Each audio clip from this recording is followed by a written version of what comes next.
Okay, so now you've learned about annotating a text, how it means you make marks on your text as you read. I'm going to show you an example of how you can do that with this passage that you're going to do on your own here in just a minute.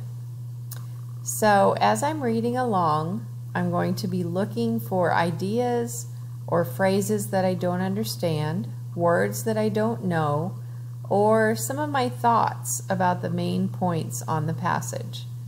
So I'm going to read, I am a pool in a peaceful place. I greet the great sky face to face. I know the stars and the stately moon. Stately. I'm not quite sure what that means.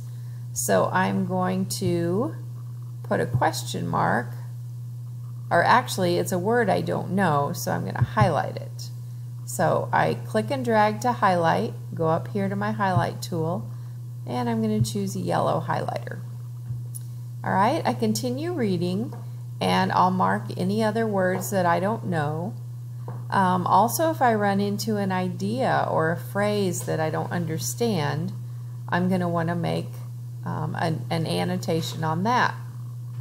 So as I'm reading and I see the marsh grass weaves me a wall of green, I don't understand what that means, so I'm going to right here put a question mark just with my keyboard.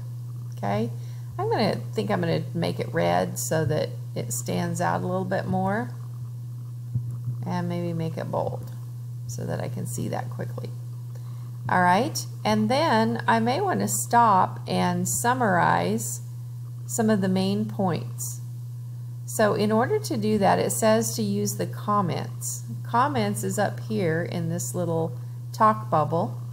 So I'm going to highlight the part that I want to talk about. So I'm going to talk about the beautiful sound of the sea. I remember going to a seashore once and hearing that sound. So I'm going to click on the comment and then click comment again, and I can write about the time I went to the sea and what this makes me think about.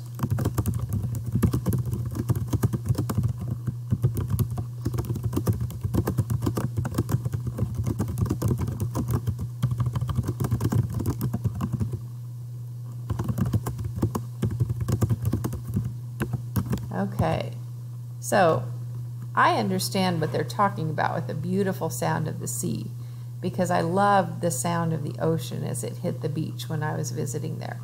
So I can click comment, and that comment will stay right here next to my slide. So now it's going to be your turn on the next slide for you to go ahead and annotate as you read the entire passage.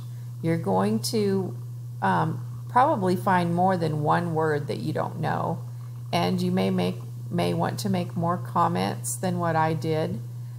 This was just kind of an example for you.